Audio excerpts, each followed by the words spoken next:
Question number 3, Tim Macindoe.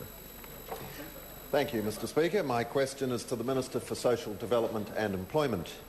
What progress has been made on the implementation of Future Focus? The Honourable Paula Bennett. Mr Speaker, when we announced Future Focus, there were 345,000 beneficiaries. Now there are 328,000.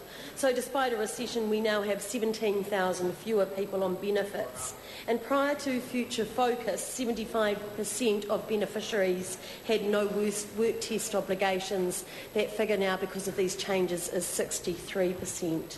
Future Focus is responsible for much of the success because we've had a greater focus on work, more childcare support and clear obligations, and seeing those on the unemployment benefit having to reapply has had a significant difference in this area as well.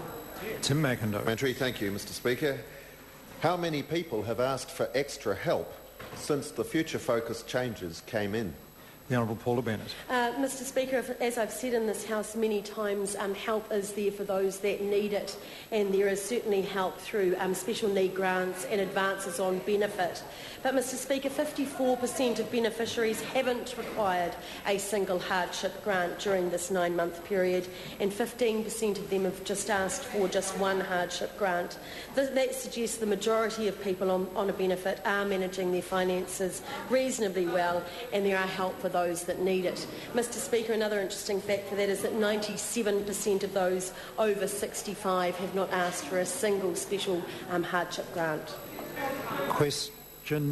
Supplementary question, the Honourable Annette King. Were the 7,400 people who she said came off the unemployment benefit under Future Focus all under the age of 25 years, single and receiving no other taxpayers' support? If not, how did she calculate the $6 million savings? The Honourable Paula Bennett. Mr Speaker, no, they were all people that were on the unemployment benefit, so they were not necessarily aged under 25.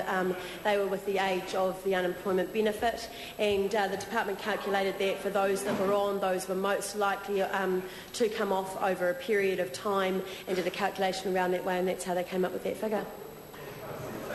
Supplementary question. Supplementary question, Honourable Annette King. Mr Speaker, why, if Future Focus has been such a success at getting people off the DPB, have the numbers of people receiving this benefit reached a 10-year high, with the cost to taxpayers having increased by nearly $200 million since she became the Minister?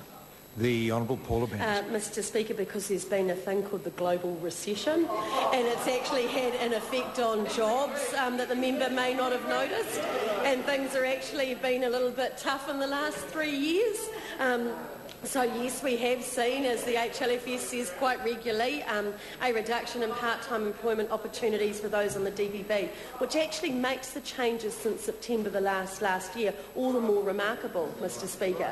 The fact that in these times, and as we come out of it, that we've managed to find work for more on the DPB than there were before, I think is remarkable and a sign of these changes. Question number 4, the Honourable Annette King.